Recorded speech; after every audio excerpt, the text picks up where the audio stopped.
The Great Hall of the Galactic Council stretched across 3 kilometers of polished black stone. 12 seats rose in a circle, each one carved from materials found only on the homeworlds of the elder species. For 40,000 years, these 12 races had ruled the galaxy. They had watched empires rise and fall. They had guided younger species toward civilization. They had maintained order across 100,000 star systems. And now they faced a problem they had not expected: humanity. High Counselor Rethvan of the Korvathi leaned forward in his seat. His gray skin caught the light of the central hologram, which displayed a small blue planet orbiting an ordinary yellow star. Earth. Such an insignificant world in such an insignificant corner of the galaxy. Yet this tiny planet had produced a species that now threatened everything the Council had built. 3 years, Rethvan said, his voice echoing through the chamber. 3 years since they achieved faster-than-light travel. In that time, they have established colonies on 4 worlds. They have built a fleet of 200 vessels. They have developed weapons that rival our own. The other counselors shifted in their seats. Some showed fear. Others showed anger. All of them understood the danger. The Velthari took 2,000 years to reach this level of development, said Counselor Sireth of the Mindari. Her 4 eyes blinked in sequence as she studied the hologram. The Korvathi took 3,000. Even my own people required 1,500 years after achieving FTL capability, and the humans have done it in 3 years, Rethvan finished. They learn too fast. They adapt too quickly. They breed like insects and think like predators. Counselor Valith of the Sindari raised one slender hand. She was the youngest member of the council, having served for only 800 years. Her silver hair flowed like water down her back, and her pale blue skin seemed to glow in the dim light. Perhaps we are overreacting, she said. Humans are still a young species. They have not yet proven themselves hostile. Should we not give them the chance to join our civilization peacefully? Rethvan turned his cold eyes toward her. We have given 17 species that chance over the past 40,000 years. Do you know what happened to them? Valith did not answer.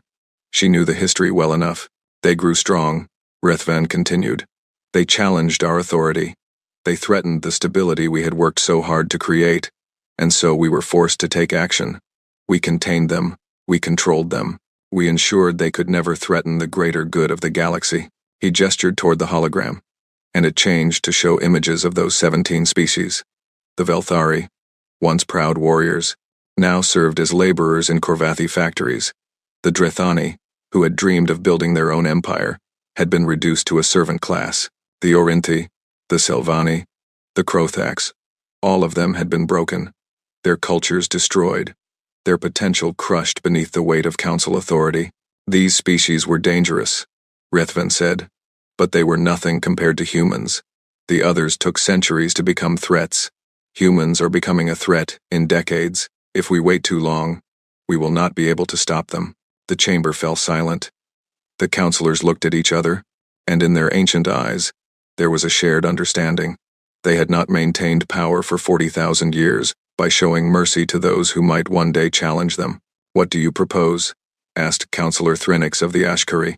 Rethvan smiled. It was not a kind smile. We will offer them a treaty, he said. Standard integration terms. We will tell them that all new species must accept certain restrictions during their probationary period. They will be limited to 3-star systems. They will be forbidden from developing new weapons. They will be required to surrender their FTL research to the Council for review. And if they refuse? Valith asked. They will refuse, Rethvan said with certainty. Humans are proud. They are stubborn. They will never accept such terms willingly. And when they refuse, we will have our justification. He touched a control on his seat, and the hologram changed again. It now showed a massive fleet of warships gathered at the edge of a star system, 600 vessels from 9 different species, armed with weapons that could destroy entire planets. The combined armada has already been positioned, Rethvan said.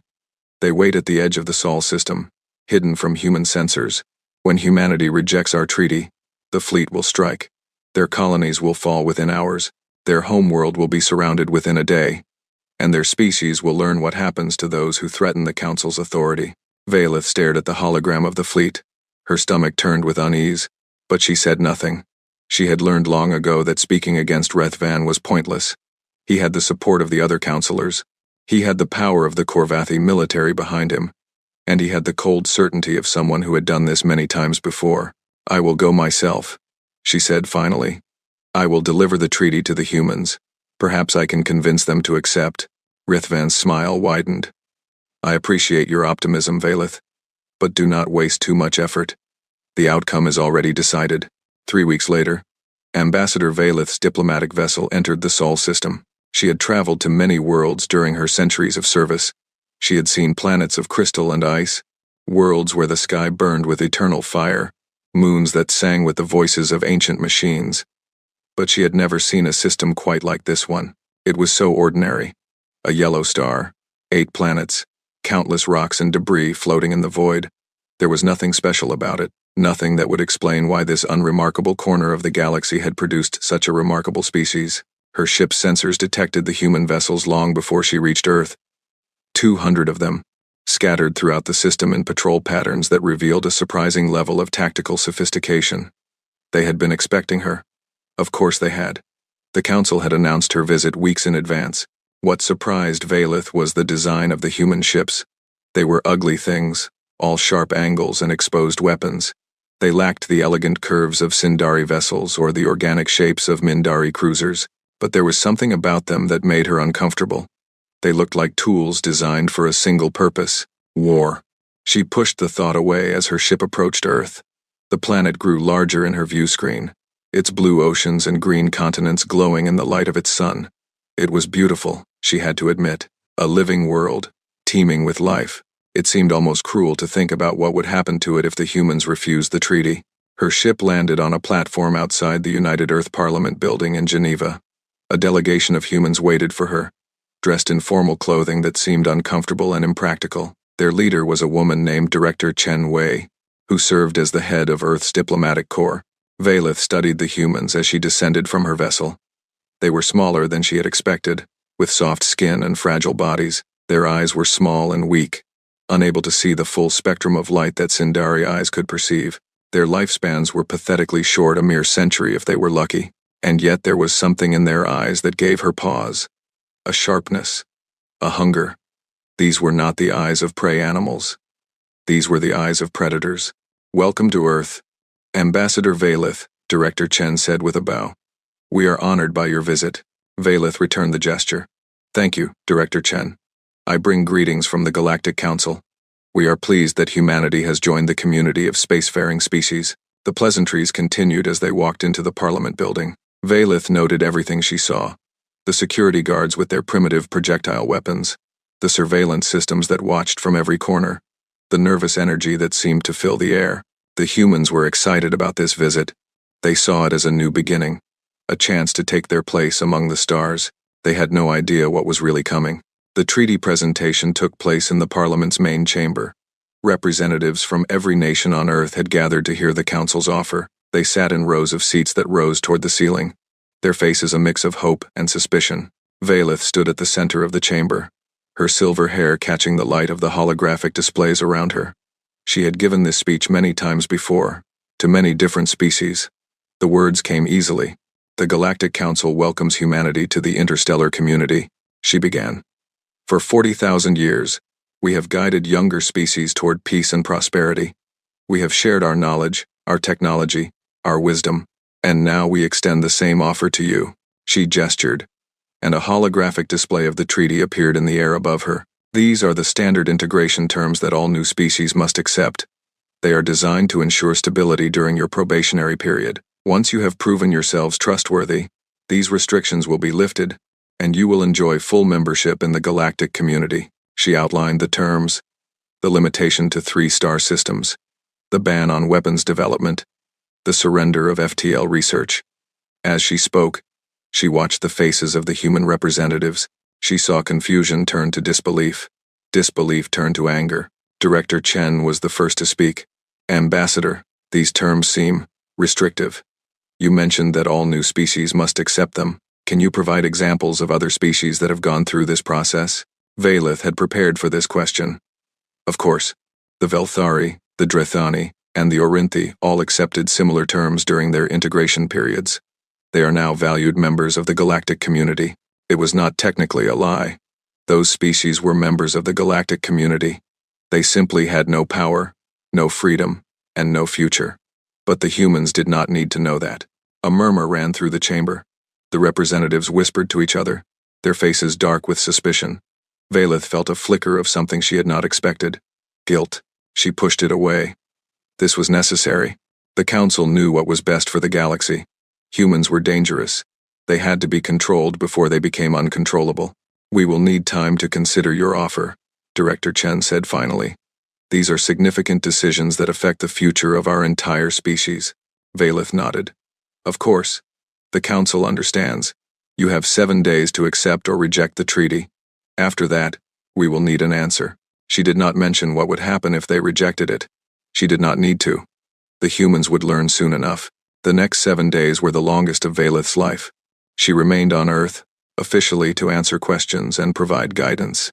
In reality, she was there to observe, to report, to make sure the humans did not do anything unexpected. But the humans surprised her. They did not panic.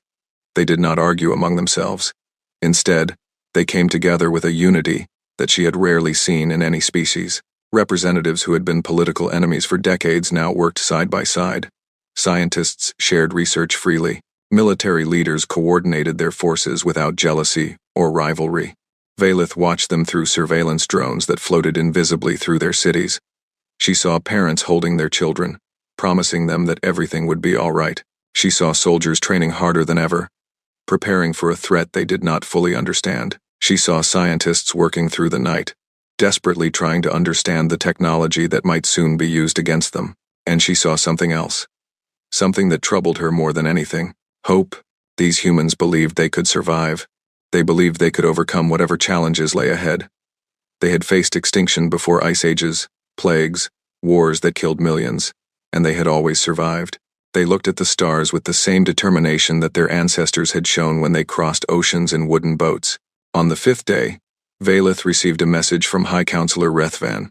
"The fleet is ready," he said, his gray face filling her view screen. "We expect the humans to reject the treaty within the next 2 days. When they do, the attack will begin immediately. You should prepare to evacuate." "Understood," Valeth said. But as she ended the transmission, she felt something she had not felt in centuries. Doubt. She thought about the 17 species that had come before. She thought about their cultures, their dreams, their potential, all of it crushed beneath the weight of council authority. She thought about what the galaxy might have looked like if those species had been allowed to grow, to create, to become what they were meant to be. And she thought about the humans.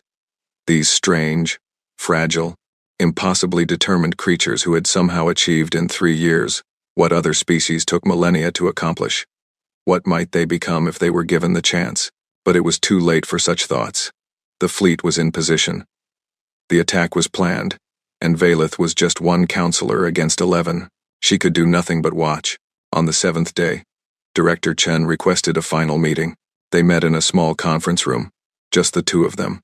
Chen looked tired. Dark circles hung under her eyes, and her hands trembled slightly as she poured tea into 2 cups. "I wanted to thank you personally," Chen said, pushing 1 cup toward Valeth. "These past 7 days have been difficult, but you have been patient with us. Kind, even." Valeth accepted the cup but did not drink. "You do not need to thank me, Director. I am simply doing my duty." Chen smiled, but there was sadness in her eyes. "I know what you're here for, Ambassador. I know what the Council really wants." Valeth's blood ran cold. "I do not understand. You're here to deliver an ultimatum," Chen said quietly. "Not an invitation. The terms you offered, they're not standard procedure. They're a trap. And if we refuse, something very bad is going to happen to us." Valeth said nothing. She could not deny it. She could not confirm it. She could only sit in silence as this human woman looked at her with eyes that saw far too much. "We're going to refuse," Chen continued. "We have to. We can't accept terms that would make us slaves in everything but name. But I wanted you to know, we don't blame you. We know you're just the messenger." She reached across the table and touched Valeth's hand. Her skin was warm, soft, fragile, so different from Sindari's skin. "I hope you'll remember us," Chen said. "When this is over, I hope you'll remember that we tried to be friends." Valeth pulled her hand away. Her throat was tight, and her eyes burned with tears she had not shed in centuries. "I should go," she said. "I need to prepare for your response." She stood and walked toward the door. But before she left, She stopped and turned back. "Director Chen," she said. "For what it is worth, I am sorry." Then she was gone, walking quickly through the corridors of the Parliament building, trying not to think about what was about to happen. Behind her, Chen Wei sat alone in the conference room, staring at the 2 cups of tea that would never be drunk. The clock was ticking. In 2 days, Earth would give its answer, and then, the fleet would strike. Admiral Yuki Tanaka had not slept in 3 days. She stood at the center of the Space Defense Force Command Center, buried deep beneath the mountains of Japan. Holographic displays surrounded her, showing the positions of every human ship in the solar system, 200 vessels, 200 crews who trusted her to keep them alive, and somewhere out there, something was wrong. Tanaka had spent her entire life studying war. She had graduated first in her class from the Naval Academy. She had commanded ships during the Mars Rebellion and the Europa Crisis. She had written books on military strategy that were now required reading for every officer in the fleet, and every instinct she had developed over those decades was screaming at her now. The treaty was wrong. The whole situation was wrong. She had studied the terms that Ambassador Valeth had presented. On the surface, they seemed reasonable. New species, accepting restrictions during a probationary period. Standard procedure, the ambassador had said. Nothing unusual, but Tanaka had spent too many years looking for traps to miss this one. The restrictions were too specific. They targeted exactly the things that made humanity strong. Their rapid expansion, their weapons development, their FTL technology. It was as if someone had studied humanity carefully and designed the perfect cage to contain them. That was not how bureaucracies worked. Bureaucracies created broad, general rules that applied to everyone. They did not create targeted restrictions designed for specific species. Unless they were lying, Tanaka turned to her intelligence chief, Colonel Marcus Webb. He was a thin man with pale skin and tired eyes, the kind of person who disappeared in crowds but noticed everything. "I want everything we have on the Galactic Council," she said. "Every piece of data, every communication, every rumor. I want to know who they really are." Webb nodded. "Already working on it, Admiral. But the Council has been around for 40,000 years. That's a lot of history to dig through. Focus on recent events, the last few centuries. Look for patterns. Look for other species that went through this integration process. Find out what happened to them." "Yes, ma'am." Webb disappeared into the maze of workstations that filled the command center. Tanaka watched him go, then turned back to the holographic displays. The ambassador's ship sat in orbit around Earth, a sleek silver vessel that seemed to glow with its own inner light. "Beautiful, elegant, dangerous. Communications," Tanaka said. "I want a full analysis of that ship's transmission logs, everything it has sent or received since it entered our system." A young lieutenant looked up from her station. "Admiral, that would require accessing their communications array. If they detect us." "They won't detect us," Tanaka said. "Our electronic warfare capabilities are more advanced than they realize. They think we're primitives playing with new toys. Let's use that assumption against them." The lieutenant hesitated, then nodded. "Yes, ma'am." The next 12 hours were the longest of Tanaka's career. Her teams worked around the clock, probing the Sindari vessel's systems with tools that the Council had never seen. Human hackers had spent decades breaking into the most secure systems on Earth. Compared to the challenges they had faced, alien encryption was almost laughably simple. The elder species had grown complacent. They had ruled the galaxy for so long that they had forgotten what it meant to face a real challenge. Their security systems were based on the assumption that younger species would never be able to crack them.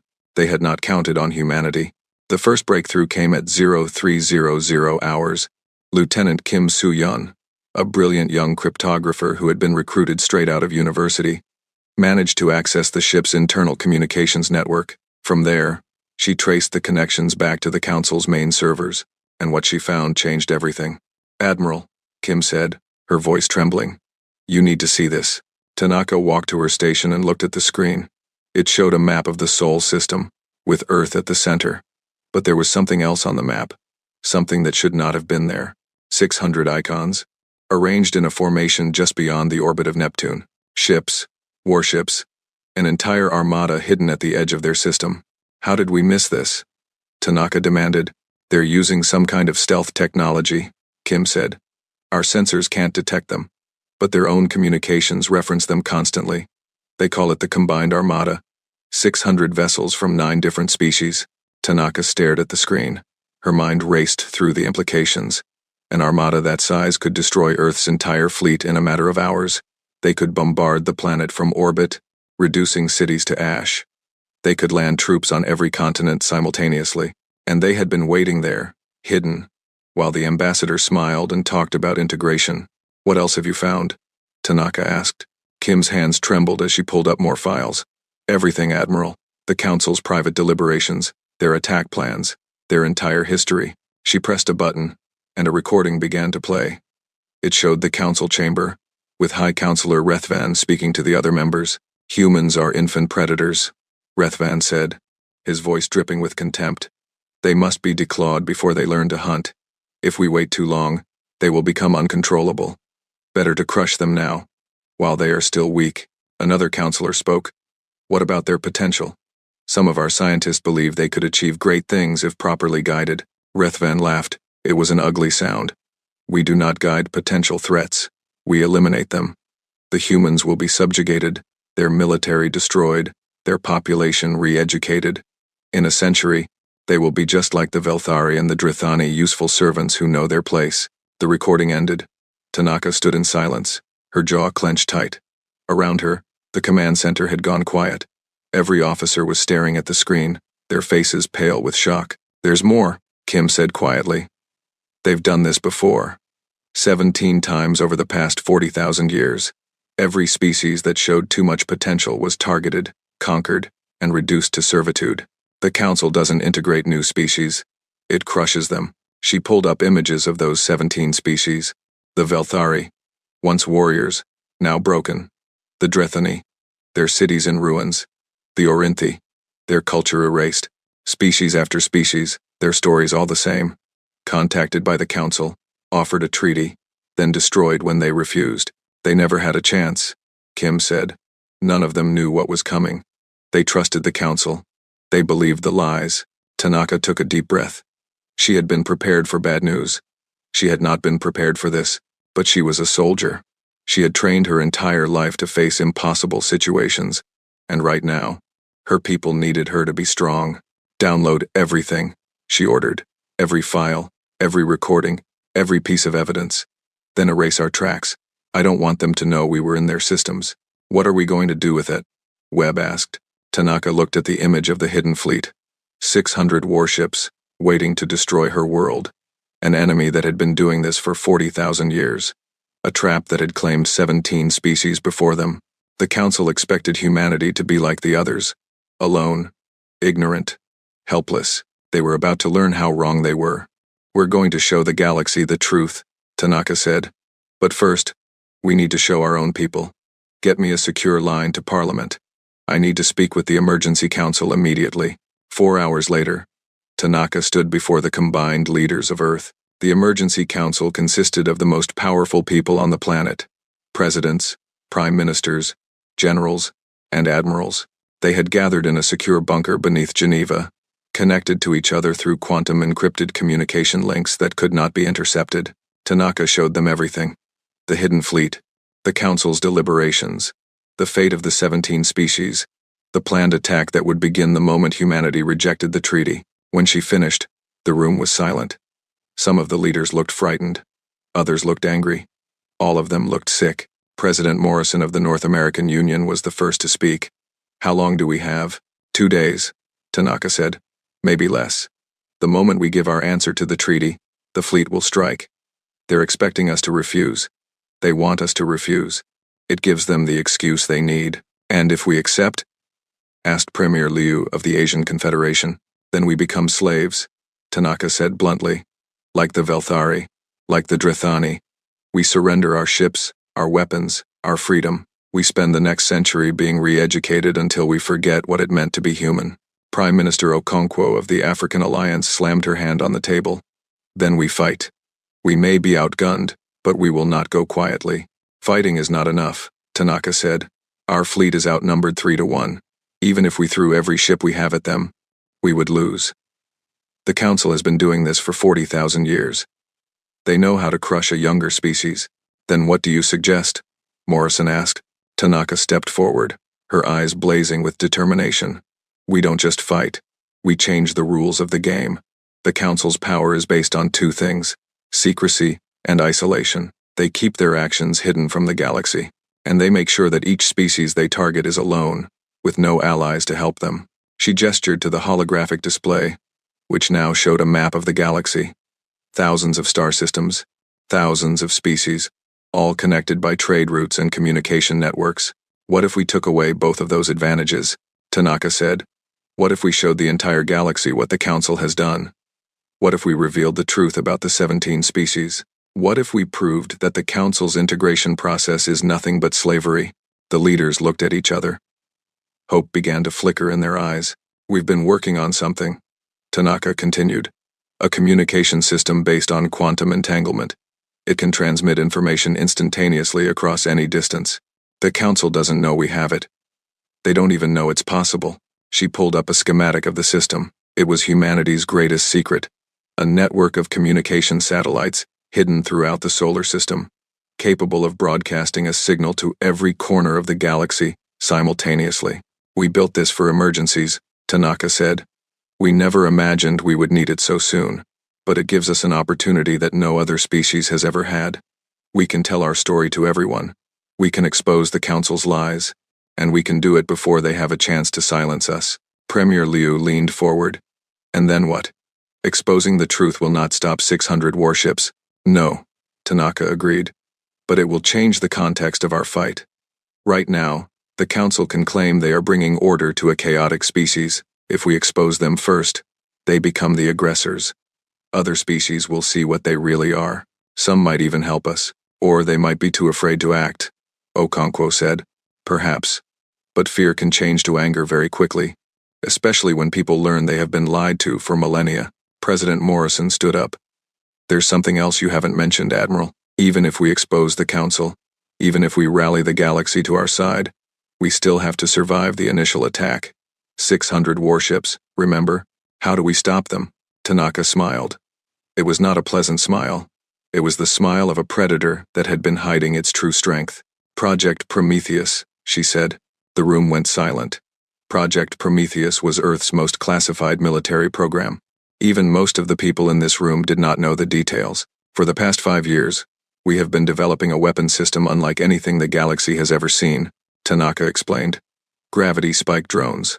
Small, undetectable, capable of creating localized gravitational anomalies that can disable any ship within range. She pulled up images of the drones. Sleek black machines, no larger than a human coffin, packed with technology that pushed the limits of known physics.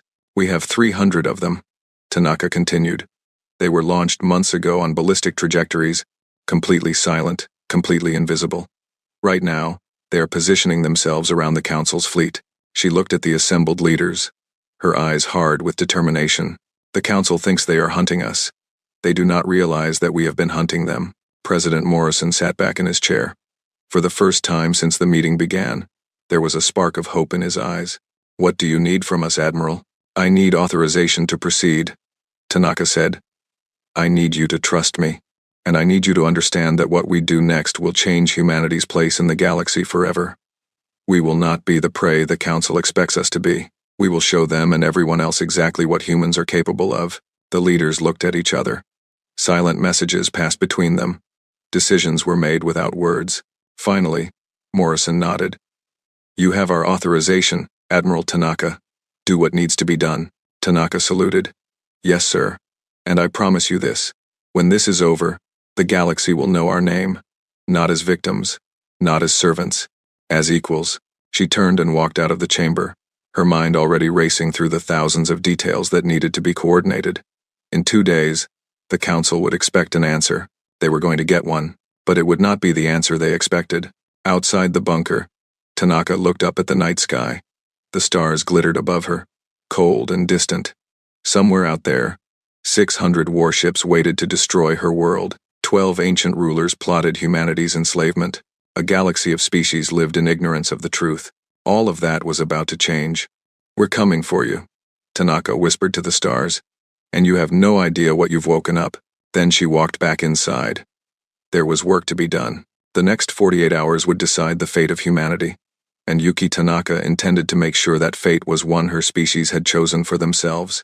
not one forced upon them by tyrants who had mistaken humanity's youth for weakness. That mistake was about to cost the Council everything. The seventh day arrived with the cold silence of space. Ambassador Valeth stood in her ship's communication center, waiting for the signal from Earth. In a few hours, the humans would give their answer, and then the combined armada would move. She had spent the past 2 days preparing her departure. Her ship was ready to leave Earth's orbit at a moment's notice. She had no desire to be anywhere near this system when the attack began, but something troubled her. Something she could not name. The humans had been too quiet. After their initial discussions, they had retreated into silence. No more questions about the treaty. No more negotiations. No more desperate attempts to change the terms. It was as if they had stopped caring about the outcome. That worried Valeth more than anything else. In her experience, species facing extinction did not become calm. They panicked. They fought. They begged. Humans were doing none of those things. Her communication console chirped. A message from High Counselor Rethvan. "The fleet is in final position," Rethvan's voice said through the speaker. "Our admirals report full readiness. As soon as the humans reject the treaty, we will commence the operation.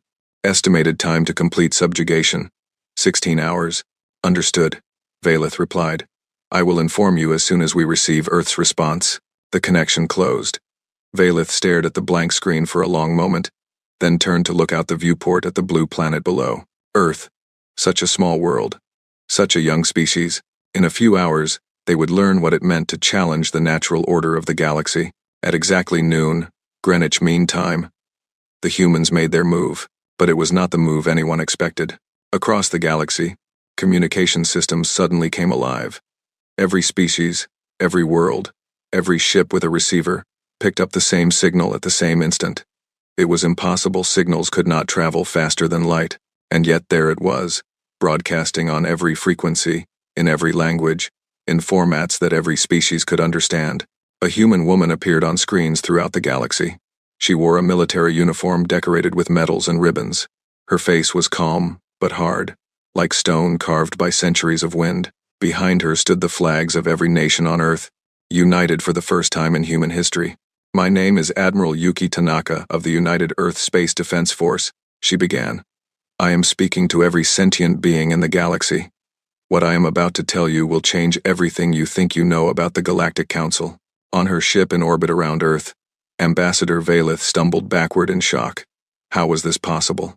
Humans had only possessed FTL technology for 3 years. They should not have been able to create a simultaneous broadcast across the entire galaxy. But there it was.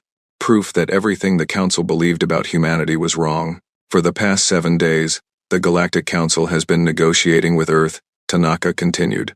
They presented us with what they called standard integration terms. They told us that all new species must accept restrictions during a probationary period. They told us this was normal, expected, part of the process of joining galactic civilization. Her eyes hardened. They lied. The screen behind her changed, showing the Council's own records. Images of the hidden fleet, transcripts of the Council's private deliberations, the faces of the 12 counselors as they discussed humanity's enslavement. "What you are seeing is classified intelligence from the Galactic Council's own archives," Tanaka said. "It proves that the integration process is not about helping new species join civilization. It is about crushing them before they can become a threat to the Council's power." She stepped aside, letting the evidence speak for itself. The recording of High Counselor Rethvan played across billions of screens. His contemptuous words echoed through the galaxy. "Humans are infant predators. They must be declawed before they learn to hunt." Species across the galaxy watched in stunned silence. Many of them had been raised to respect the Council. They had been taught that the elder races were wise and benevolent. They had believed the lies for thousands of years. Now they were seeing the truth.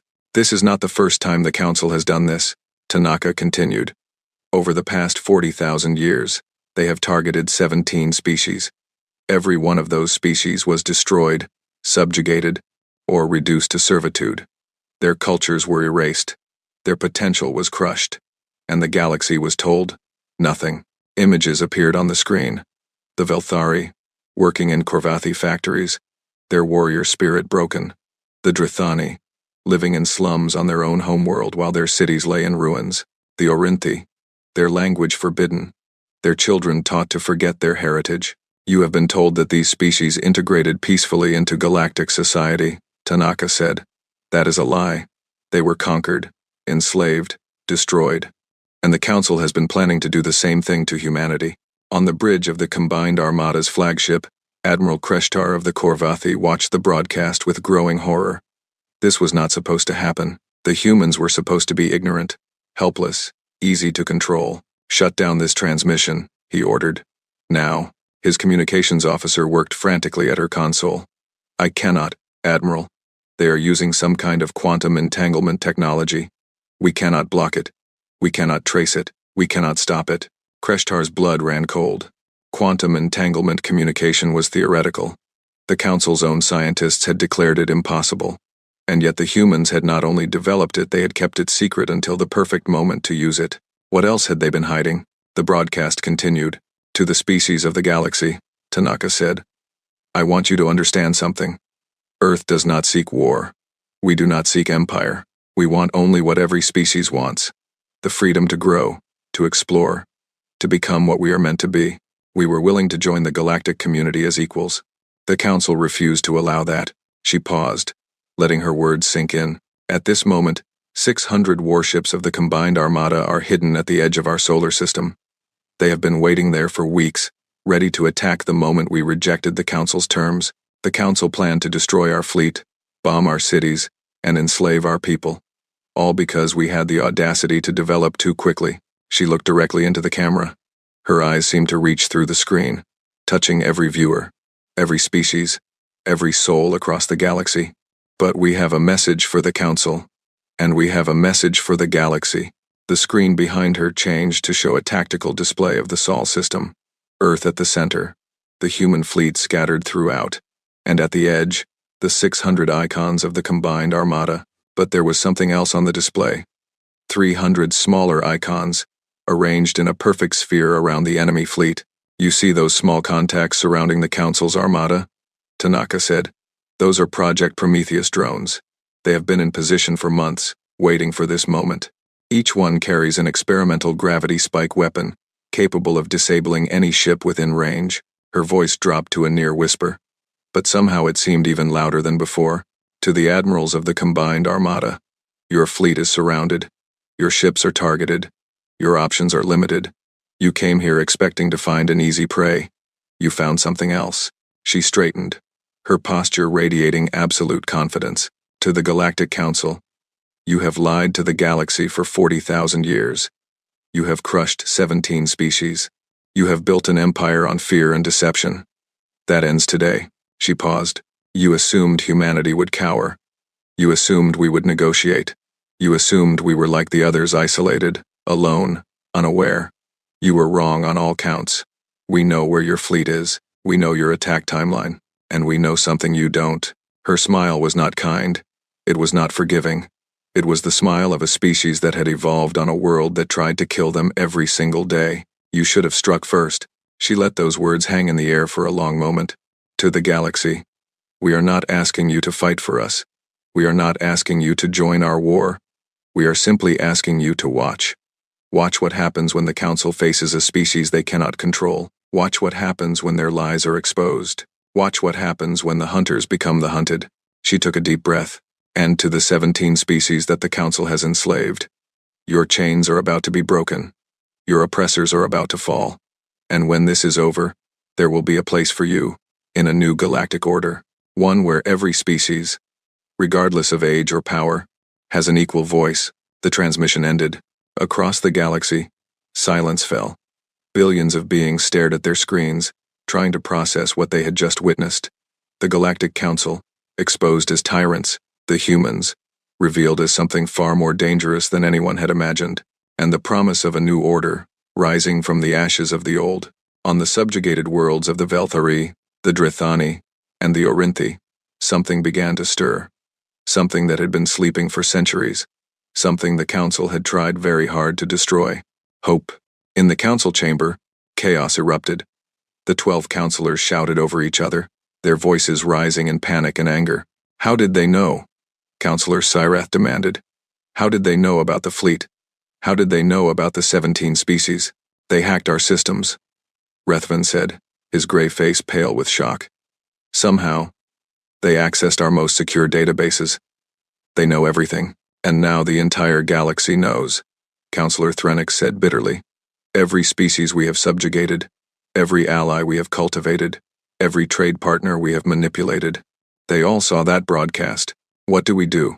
Valeth asked. She had returned to the council chamber as soon as her ship could make the journey. Her voice trembled with something that might have been fear or might have been something else entirely. Rethvan slammed his hand on the arm of his seat. We proceed with the attack. The humans may have exposed us, but they cannot defeat 600 warships. Once we have destroyed their fleet and subjugated their world, we can control the narrative. We will tell the galaxy that the broadcast was a desperate lie. We will show them that humanity was the real threat. And if the galaxy does not believe us? Valeth asked quietly. Rethvan turned his cold eyes toward her. Then we will do what we have always done. We will maintain order. By force, if necessary. He turned to the communication console and opened a channel to the combined armada. Admiral Kreshtar, he said, begin the attack. On the flagship of the combined armada, Admiral Kreshtar received the order with a heavy heart. He was a soldier. He had served the Council for 300 years. He had led fleets in a dozen campaigns against species that threatened galactic stability.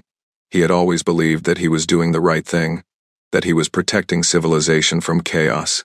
But now, after watching the human broadcast, he was no longer sure. The 17 species. He had not known the truth about them. He had been told they were dangerous, unstable, a threat to themselves and others. He had believed the Council's propaganda, just like everyone else. How many lies had he helped enforce? How many species had he helped destroy? But orders were orders. He had sworn an oath to serve the Council, and despite his doubts, he could not simply refuse. All ships, he said, his voice heavy with reluctance. Prepare to engage. Target the human fleet. Minimize civilian casualties where possible. He paused, then added, and may the ancestors forgive us for what we are about to do. The combined armada began to move. 600 warships, the most powerful military force in galactic history, advancing toward Earth. But as they moved, something strange happened. Across the galaxy, the subjugated species began to act. On Velthar, factory workers stopped their machines and gathered in the streets. On Drethan, the survivors of the occupation emerged from hiding and began to organize. On Orinth, the forbidden language was spoken aloud for the first time in centuries. The Council had spent 40,000 years building an empire on fear and lies. In a single broadcast, humanity had begun to tear it down. And on the bridge of Admiral Tanaka's flagship, the response was calm and measured. The enemy fleet is advancing, her tactical officer reported. They will be within weapons range in approximately 2 hours. Tanaka nodded. Status of Project Prometheus? All drones are in position. Gravity spike weapons are charged and ready. Tanaka looked at the tactical display. 600 enemy ships, 300 human drones. The math seemed impossible, but the Council had made a critical mistake. They had judged humanity by the standards of other species. They had assumed that a young species with limited resources could never match the technology of ancient empires. They had forgotten that necessity was the mother of invention. They had forgotten that humans had spent their entire history facing impossible odds and finding ways to survive. And they had forgotten the most important lesson of all. Never corner a predator. Wait for my signal, Tanaka said. Let them come. Let them think they have already won. She watched the enemy fleet advance, her face calm, her heart steady. In a few hours, the galaxy would witness something it had never seen before. A young species, fighting back against 40,000 years of tyranny, and winning. The combined armada moved through space like a storm of iron and fire. 600 warships, each one a masterpiece of ancient technology. Each one carrying enough firepower to devastate a continent. The Korvathi dreadnoughts led the formation, their gray hulls bristling with weapons that had been refined over millennia. Behind them came the Sindari cruisers, elegant and deadly, their energy weapons capable of cutting through any known material. The Mindari carriers brought up the rear, their massive hangars filled with thousands of fighter craft ready to swarm over any opposition. Admiral Kreshtar stood on the bridge of his flagship, the Korvathi vessel Inevitable Victory, and watched Earth grow larger in his view screen. Such a small world, such a young species. In a few hours, they would learn what it meant to defy the natural order of the galaxy. And yet, Something about this mission felt wrong. The humans were not running. They were not hiding. Their fleet remained in formation, around their homeworld, waiting, as if they expected the Armada to come to them. That was not the behavior of a species facing extinction. That was the behavior of a species with a plan. Kreshtar pushed the thought aside. The Council had ordered the attack. The humans had exposed the Council's secrets. There was no turning back now, regardless of his personal doubts. "Status report," he commanded. His tactical officer, a young Corvathi named Thesson, checked her displays. "All ships report ready, Admiral. We will be within weapons range in approximately 45 minutes. The human fleet appears to be holding position. No signs of aggressive maneuvers. What about those drones the human mentioned in her broadcast? Project Prometheus?" Thesson frowned. "Our sensors cannot detect them, Admiral. If they exist, they are using some form of stealth technology beyond our ability to penetrate." Kreshtar's jaw tightened. Another impossibility. The humans had already demonstrated capabilities that the Council had believed were centuries beyond their development. Quantum entanglement communication, stealth technology. What else were they hiding? "Continue the advance," he ordered. "But increase scanner sensitivity to maximum. I want to know the moment anything unusual appears." The Armada pressed forward. 40 minutes to weapons range, 30, 20. On the bridge of the human flagship, Admiral Yuki Tanaka watched the approaching fleet with calm, calculating eyes. She had spent her entire life preparing for moments like this. Every war game, every simulation, every battle she had ever fought had been building toward this single point in time. The survival of her species depended on the next few minutes, and she was ready. "Enemy fleet is 15 minutes from weapons range," her tactical officer reported. "They're maintaining standard formation. No signs they've detected our drones." "Good." Tanaka turned to her communications officer. "Open a channel to all Prometheus units. Authorization code, Prometheus 77 Alpha. Channel open, Admiral." Tanaka took a deep breath. This was it. The moment that would determine humanity's future. "All Prometheus units, this is Admiral Tanaka. Stand by for activation. On my command, you will execute Protocol Theta. Repeat. Protocol Theta. Acknowledge." 300 confirmations came back. 300 drones, scattered in a perfect sphere around the enemy fleet, their gravity spike weapons charged and ready. The Council had spent months planning this attack. They had studied human technology, analyzed human tactics, calculated human weaknesses. They had built a fleet specifically designed to crush Earth's defenses. They had never considered that humanity might already have a counter-strategy in place. 10 minutes to weapons range. Thesson reported on the inevitable victory. Admiral Kreshtar nodded. In a few minutes, the combined Armada would open fire. The human fleet would fall. Earth would be surrounded, and the Council's authority would be restored. Something flickered on the edge of his vision. "What was that?" he demanded. Thesson checked her displays. Her face went pale. "Admiral, I'm detecting energy signatures. Hundreds of them. They're appearing all around the fleet." Kreshtar spun to face the main view screen. And what he saw stopped his heart. 300 objects had appeared out of nowhere, arranged in a perfect sphere around the Armada. They were small, no larger than a shuttle, but they pulsed with an energy signature that made the inevitable victory's sensors scream with warnings. "What are they?" Kreshtar demanded. Before anyone could answer, Admiral Tanaka's voice echoed through every speaker on every ship in the combined Armada. "To the admirals of the Galactic Council's fleet, this is your final warning. Stand down your weapons. Surrender your ships. You have 30 seconds to comply." Kreshtar stared at the view screen in disbelief. The humans were demanding surrender? From a fleet that outnumbered them 3-1? They were bluffing. They had to be bluffing. "All ships, ignore the human transmission," he ordered. "Continue the advance. Prepare to open fire." 20 seconds, Tanaka's voice said calmly. The Armada pressed forward. The drones remained motionless, floating in space like stars that had forgotten how to shine. 10 seconds.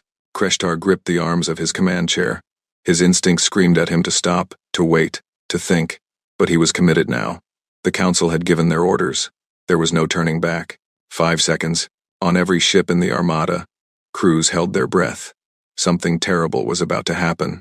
They could feel it in their bones.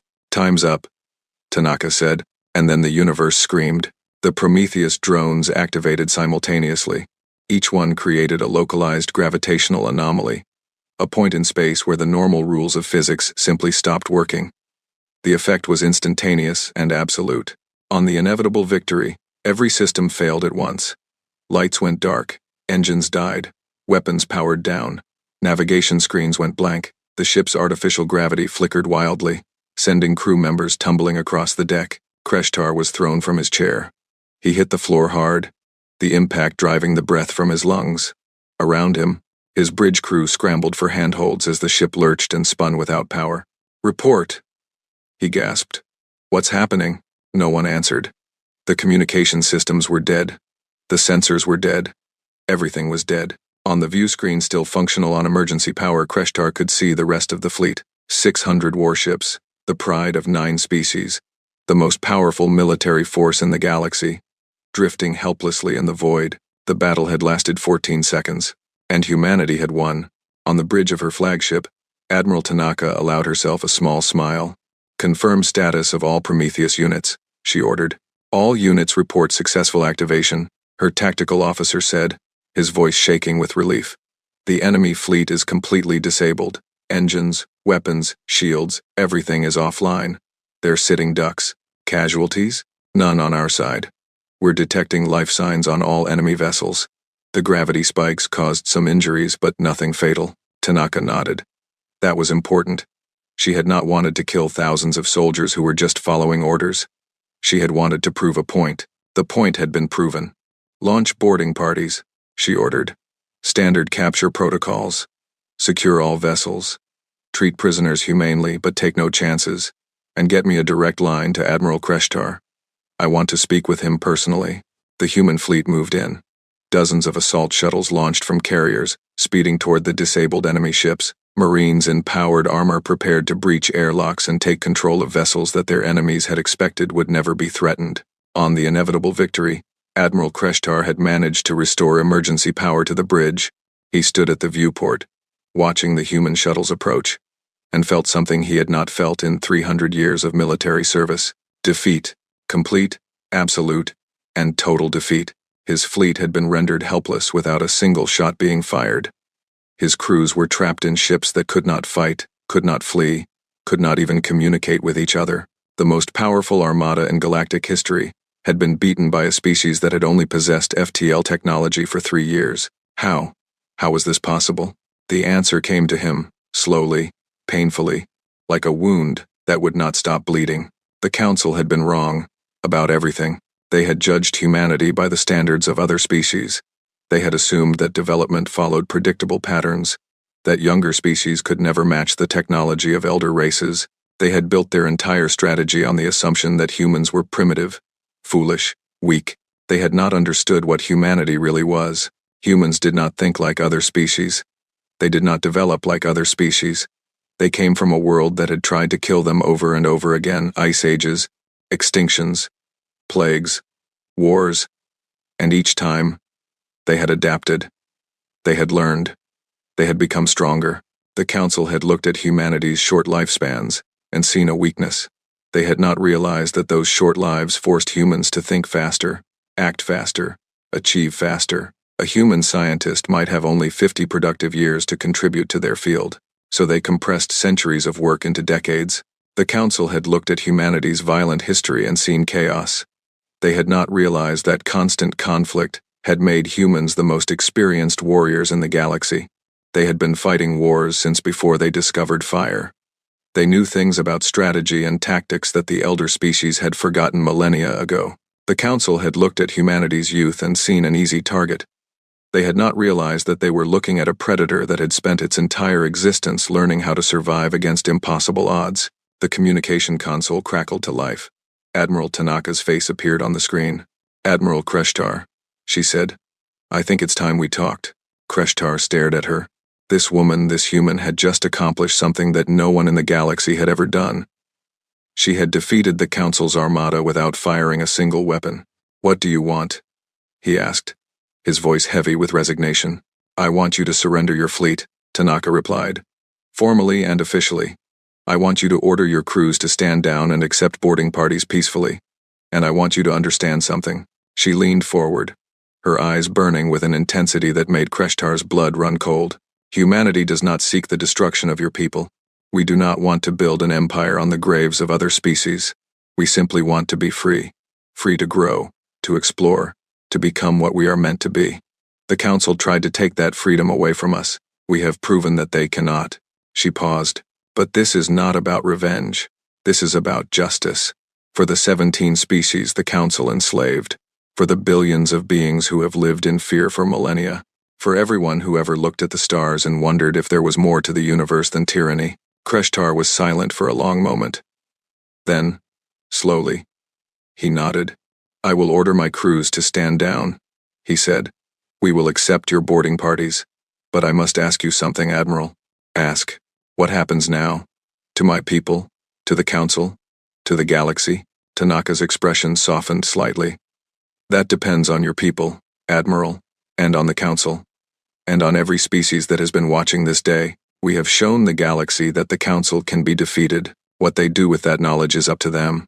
She straightened. "But I can tell you this. There will be no more subjugation. No more integration treaties designed to enslave younger species. No more lies. No more deception. No more tyranny hiding behind the mask of order. The galaxy is about to change, and humanity will be part of that change as equals, not as masters." The communication ended. Kreshtar stood alone on his darkened bridge, listening to the distant sounds of human boarding parties moving through his ship. He thought about the Council, about Rethvan and his cold certainty, about the 17 species, broken and enslaved, about the galaxy that had accepted these crimes because it was easier than fighting back, and he thought about the humans, this strange, young, impossibly stubborn species that had refused to accept their fate.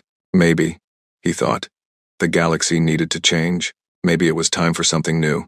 On Earth, the news of the victory spread like wildfire. In every city, on every continent, people stopped what they were doing and looked up at the sky. Their fleet had won. Their species had survived. The threat that had loomed over them for the past week had been defeated in less than a minute. But it was more than just survival. It was a statement. A message to the galaxy that humanity would not be contained, would not be controlled, would not be crushed. In Geneva, Director Chen Wei stood on the steps of the Parliament building and watched the celebration unfold. Tears streamed down her face, tears of relief, of joy, of overwhelming emotion. She thought about her conversation with Ambassador Valeth. She had known, even then, that something terrible was coming. She had tried to prepare herself for the worst, but she had not prepared for this. For victory, for hope.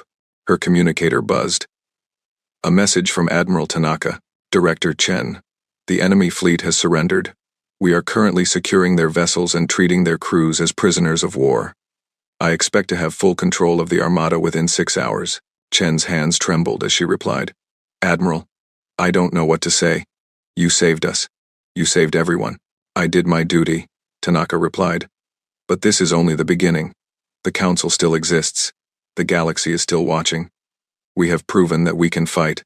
Now we need to prove that we can build something better." Chen nodded, even though Tanaka could not see her. "Whatever comes next, Admiral. We're ready." "I know," Tanaka said. "That's what makes us human." The communication ended.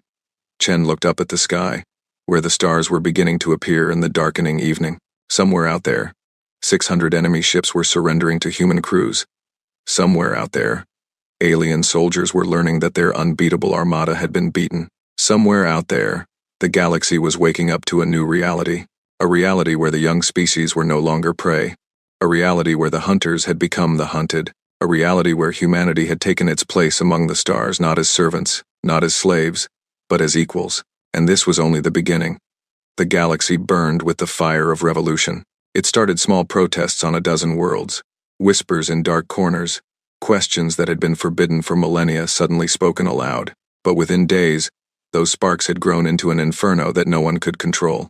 On Velthar, the homeworld of the first species the Council had subjugated, the factories fell silent.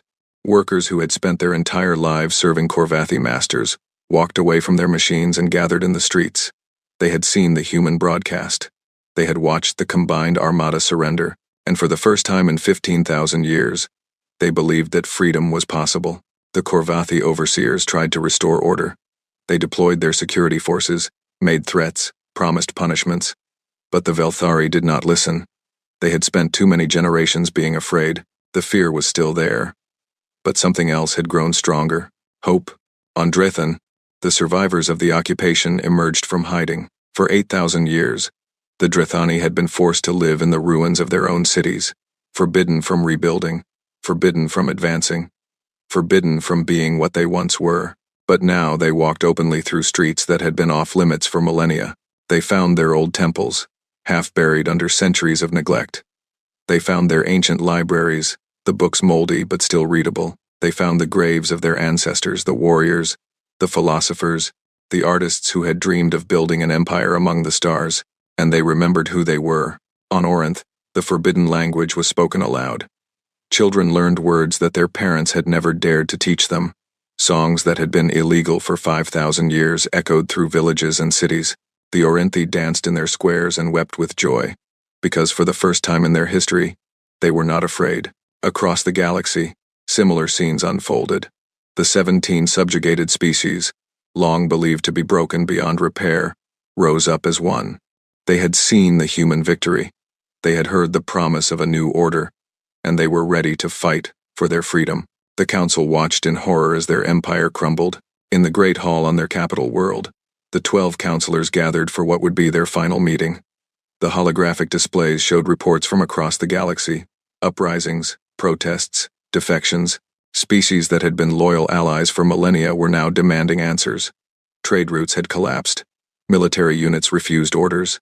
The entire structure that the council had built over 40,000 years was coming apart at the seams. High Counselor Rethvan sat in his seat, his gray face twisted with rage and disbelief. "This is impossible," he snarled. "We have maintained order for 40,000 years. We cannot lose control because of one failed operation." "It was not just one operation," Counselor Cyrith replied. Her voice was tired, defeated. "It was everything. The lies, the subjugations, the constant manipulation. The humans exposed all of it. The galaxy knows the truth now, and they will not forget." "Then we make them forget," Rethvan said. "We deploy our remaining fleets. We crush the rebellions. We restore order." "With what fleets?" Counselor Threnix asked bitterly. "The combined armada was the largest military force we had. It is now in human hands. Our remaining ships are scattered across 1,000 systems, trying to maintain control of territories that no longer wish to be controlled. And even if we could gather those ships," Valeth added quietly, "who would we send them against? The Velthari? The Drethani? Every species we have wronged for the past 40 millennia. We would need to subjugate half the galaxy." "Then that is what we will do," Rethvan roared. "We did not build this empire by showing weakness. We built it through strength, through determination, through the willingness to do what was necessary." Valeth stood up. Her silver hair seemed to glow in the dim light, and her blue eyes were filled with a conviction that surprised even herself. "No," she said. The other counselors turned to stare at her. "What did you say?" Rethvan demanded. "I said no." Valeth's voice was calm but firm. "I will not support another campaign of subjugation. I will not help you crush species that are only asking for the freedom that should have been theirs all along." She walked to the center of the chamber, her footsteps echoing in the sudden silence. "I have served this council for 800 years. I have delivered treaties that were designed to enslave. I have watched species lose their identities, their cultures, their futures. I told myself it was necessary. I told myself it was for the greater good. I told myself that the council knew best." She looked at Rethvan with eyes that no longer held any respect for his authority. "I was wrong. We were all wrong. And now we have to face the consequences of what we have done." Rethvan's face contorted with fury. "You would betray your own people? Your own species?" "I am not betraying anyone," Valeth replied. "I am trying to save us. If we continue down this path, if we try to crush the rebellions and restore control through force, we will destroy ourselves. The galaxy will unite against us. And we will fall, just as every empire built on tyranny eventually falls." She turned to address the other counselors. "But if we change, if we admit our mistakes and work toward a better future, there may still be a place for us in the new order. Not as masters, not as rulers, but as equals among equals." The chamber was silent. The counselors looked at each other, their ancient faces showing emotions they had not felt in centuries. Fear, doubt, and, perhaps, the first faint stirrings of remorse. Then Rethvan laughed. It was a cold, bitter sound. You think the humans will accept us as equals? After everything we have done? They will destroy us the moment they have the chance. No, Valeth said. They will not. Because they are better than we are. 3 weeks after the battle, Admiral Yuki Tanaka received a visitor on her flagship. Ambassador Valeth had requested an audience through official channels. She had come alone, without guards, without weapons, without the diplomatic protocols that usually accompanied a meeting between species. She was brought to Tanaka's private quarters, where the admiral waited by a large viewport overlooking the captured combined armada. 600 ships floated in neat formations, their crews now housed in comfortable detention facilities on Mars. Ambassador, Tanaka said, I wasn't sure you would come. I wasn't sure either, Valeth admitted. She looked smaller than Tanaka, remembered older. Somehow, despite the Sindari's extended lifespan. But I had to. There are things that need to be said. Tanaka gestured to a chair. Valeth sat down slowly, her movements careful and deliberate. I came to apologize, she said. For the treaty. For the deception. For everything the council planned to do to your people. Tanaka studied her for a long moment. You were following orders. That is not an excuse, Valeth replied. I knew the truth. I knew what the integration process really meant. I told myself it was necessary that the galaxy needed order, that younger species needed guidance, that the council knew best. But deep down, I knew it was wrong. I just didn't have the courage to say so. She looked up at Tanaka with eyes that glistened with unshed tears. You showed me what courage looks like, Admiral. You and your people. You faced an impossible situation, and instead of surrendering, you found a way to win. You exposed the truth when no one else would. You stood up to an empire that has ruled the galaxy for 40,000 years. She paused. I should have done that. Centuries ago, when I first realized what the council really was. But I was afraid. And because of my fear, millions of beings have suffered. Tanaka was silent for a long moment. Then she stood and walked to the viewport. Do you know why we won? She asked quietly. Valeth shook her head. It wasn't because of our technology. It wasn't because of our weapons. It wasn't even because of our determination. Tanaka turned to face her. We won because the council made a mistake. They looked at humanity and saw prey. They saw a young species, weak and vulnerable, ready to be controlled. She stepped closer to Valeth. They didn't see us for what we really are. And what is that? Valeth asked. Tanaka's smile was not cruel. It was not triumphant. It was simply honest. We are survivors, she said. Our world has tried to kill us 1,000 times. Ice ages, volcanoes, asteroids, diseases. We have faced extinction over and over again. And every time, we have refused to die. That stubbornness is written into our genes. It is part of who we are. She sat down across from Valeth. The council saw our short lifespans and thought we were weak. They didn't understand that our short lives are why we move so fast. We don't have centuries to plan and build and wait. We have decades, so we learn to think quickly, to act quickly, to achieve in years what other species take centuries to accomplish. She leaned forward. You looked at humanity and saw infant predators that needed to be declawed. You didn't realize we were the monsters your ancestors told stories about. Valeth flinched at the words Reithvan's words, thrown back at her. I know, she whispered. I know what we thought. And we were wrong. Yes, Tanaka agreed. You were. But that doesn't mean you have to stay wrong. She reached out and took Valeth's hands. The Sindari ambassador stiffened in surprise. Such intimate contact was rare in her culture, but she did not pull away. The galaxy is changing, Tanaka said. The old order is falling apart. The subjugated species are rising up. The council's authority is crumbling. In a few months, everything will be different. What do you want from us? Valeth asked. From the council? From my people? I want what I said in my broadcast, Tanaka replied. A new galactic assembly, one where every species has an equal voice. No more empires, no more subjugation, no more lies, just cooperation, mutual respect, and the freedom to grow. She squeezed Valeth's hands. The council can be part of that future. The elder species have knowledge and experience that younger species need. You could help build something better instead of fighting to preserve something that was never really good. Valeth stared at her. You would accept us? After everything we have done? Not accept, Tanaka said.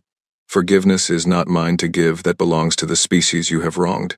But I can offer you a chance to prove that the elder species can change. A chance to be part of a new beginning instead of clinging to a poisoned past. She released Valeth's hands and stood up. The choice is yours. And it's a choice you will have to make soon. The galaxy is watching, Ambassador. They want to see what the Council will do now that their power has been broken. Valeth sat in silence for a long time. Through the viewport, she could see the captured armada, the ships that had been meant to destroy Earth, now floating peacefully under human control. She could see the blue marble of Earth in the distance, the tiny world that had produced such an extraordinary species, and she could see, in her mind's eye, the future that Tanaka was offering. A future where the old divisions were healed, where species worked together instead of dominating each other, where the galaxy finally fulfilled its potential. It would not be easy. The elder species would resist. The subjugated species would demand justice. There would be conflicts, negotiations, setbacks, and struggles, but it was possible. For the first time in 40,000 years, it was actually possible. What do you need from me? Valeth asked finally. Tanaka smiled. Go back to the Council. Tell them what I told you. Make them understand that there is a path forward, but it requires them to change. It requires them to admit what they have done and commit to being better. And if they refuse, then they will be left behind. The galaxy is moving forward with or without them. The question is whether they want to be part of the future or remembered only as the mistakes of the past. Valeth stood up. She straightened her shoulders and lifted her chin, not with arrogance, but with determination. I will try, she said. I cannot promise they will listen, but I will try. That's all anyone can do, Tanaka replied. She walked Valeth to the door of her quarters. Before the ambassador left, she turned back one final time. Admiral, may I ask you something? Of course. Were you ever afraid? When you faced the Armada? When you made your broadcast? When you challenged an empire that has ruled the galaxy for 40,000 years? Were you ever afraid? Tanaka thought about the question. She thought about the sleepless nights, the weight of responsibility, the knowledge that the fate of her entire species rested on her decisions. Every moment, she admitted. Fear is part of being human. We feel it just as strongly as any other species, maybe more strongly, because we know how fragile we are, how easily we can be destroyed. She smiled. But we have learned something about fear, something that the Council never understood. What is that? Fear is not weakness, Tanaka said. Fear is a tool. It tells us what is important, what we need to protect, what we are willing to fight for. The Council tried to use fear to control the galaxy. They did not realize that they were teaching the galaxy how powerful fear can be. She stepped closer to Valeth. You wanted to know what makes humanity different? It is not our technology, our determination, or our stubbornness. It is this. We have learned to be afraid of the right things. We are afraid of slavery. We are afraid of losing our freedom. We are afraid of becoming the kind of species that builds empires on the suffering of others. She met Valeth's eyes. And that fear drives us to do extraordinary things. To stand up when we should surrender. To fight when we should flee. To change the galaxy when we should accept our fate. Valeth nodded slowly. I think I understand. I hope you do, Tanaka said. Because the galaxy needs species that are afraid of the right things. Not afraid of change. Not afraid of equality. Not afraid of letting go of power. She opened the door. Go and tell the Council. Tell them that the age of empires is over. Tell them that a new day is dawning. And tell them that they can either join us in building something better, or they can be remembered as the last rulers of a broken age. Valeth walked through the door. She paused in the corridor, looking back at the human admiral one last time.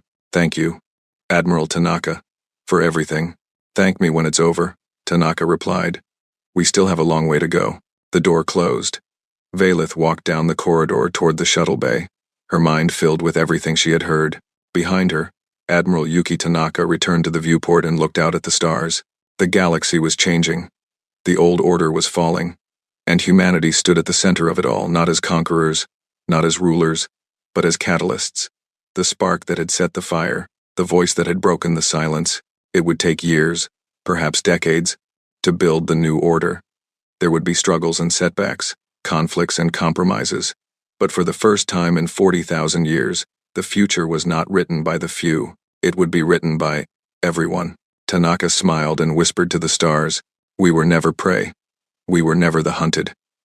We were always the monsters in the dark, waiting for our moment. She turned away from the viewport. And now that moment has come, far below, on Earth. A new generation looked up at the sky with wonder in their eyes. They had watched their species face extinction and emerge victorious. They had seen the impossible become possible, and they knew, with absolute certainty, that this was only the beginning. The galaxy belonged to everyone now, and humanity would help make sure it stayed that way.